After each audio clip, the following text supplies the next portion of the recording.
8খন মেচত north east ইউনাইটেডৰ মুঠ 19টা গ'ল।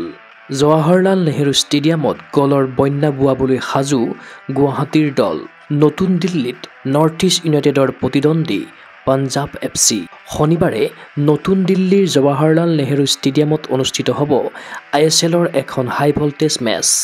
সন্ধিয়া 5 বজাৰ লগে লগে নৰ্থ ইষ্ট ইউনাইটেড এফচিৰ মুখামুখি হ'ব পাঞ্জাব এফচি। গুৱাহাটীৰ দলটোৱে 8খন মেচৰ 3খনত জয় তথা সমসংখ্যক ড্ৰ আৰু 2খনত পৰাস্ত হৈ 12 পইণ্ট লাভ কৰি তালিকাৰ তৃতীয় স্থানত আছে।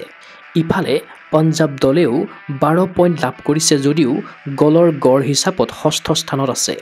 6খন মেচ খেলা দলটোৱে 4খনত জয় তথা 2খনত পৰাস্ত হৈছে। ইয়াৰ পূৰ্বে ISLত 2টা দল দুবাৰ মুখামুখি হৈছে। পাঞ্জাব এফচিয়ে 1খনত জয় তথা 1খনত ড্ৰ খেলি নৰ্থ ইষ্ট ইউনাইটেডৰ বিৰুদ্ধে অপৰাজেয় হৈ আছে। কিন্তু এইবাৰ নৰ্থ ইষ্ট ইউনাইটেডৰ খেলত ইতিমধ্যে বিপক্ষ দল চাপৰ সন্মুখীন হৈছে। ইয়াৰ কাৰণটো হ'ল এই ছিজনৰ 8খন মেচতে নৰ্থ ইষ্ট ইউনাইটেডে স্ক'ৰ কৰিছে মুঠ 19টা গ'ল। এয়া গুৱাহাটীৰ দলটোৰ বাবে এক অভিলেখ। 2018-19 ছিজনত নৰ্থ ইষ্ট ইউনাইটেডে 8খন মেচত কৰিছিল মুঠ 14টা গ'ল। এইবাৰ 5টা অধিক। এই সফলতাৰ নায়ক হ'ল গ'লৰ বন্যা বুৱাই ইতিমধ্যে কেইবাটাও অভিলেখ গঢ়া লগতে অনবদ্য গৌৰৱৰ যাত্ৰা অব্যাহত ৰখা তাৰকা আলাউদ্দিন আজাৰাই। মেচৰ পূৰ্বে বৃহস্পতিবাৰে সৰুসজাইত নৰ্থ ইষ্ট ইউনাইটেডে সম্বোধন কৰিলে সংবাদমেল। দলৰ মুখ্য প্ৰশিক্ষক জোৱান পেড্ৰ বেনালীয়ে কয় এনেদৰে, আমি কঠিন পৰিস্থিতিৰ পৰা পইণ্ট লাভ কৰাত অভ্যস্ত হৈ পৰিছোঁ। আমি ভুলৰ পৰা শিকিছোঁ। ফুটবল খেল এখন বহু সৰু সৰু খেলৰ সংকলন আৰু ইয়াৰে বেছিভাগেই আমি নিয়ন্ত্ৰণ কৰিব লাগিব।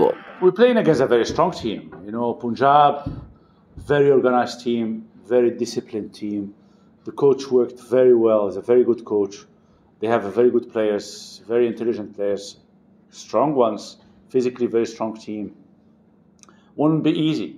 Tactically they are very well organized. It will not be easy to play against them. Would be a tough game, but we hope with our way of play, our quality, we can take some points there. But we're learning.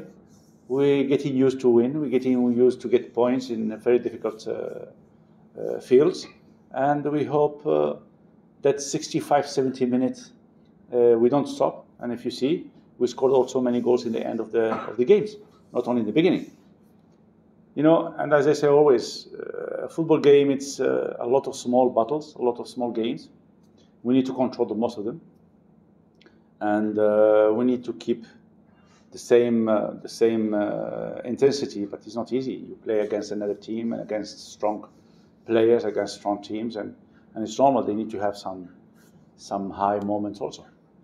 Punjab এফচিৰ গ'ল প্ৰতিৰোধ কৰিবলৈ সাজু north east ইউনাইটেডৰ শক্তিশালী গ'লৰক্ষক গুৰমিত সিং। মেচৰ পূৰ্বে সংবাদমেলত ক'লে গুৱাহাটী দলটোৰ প্ৰস্তুতিৰ কথা। We have been working very hard and we are doing our best, and hopefully we'll carry this momentum forward to in the remaining matches. लक्ष्य सेम ही है मैडम कि हम लोग को अच्छा करना है और पॉजिटिव रिजल्ट लेना उधर से।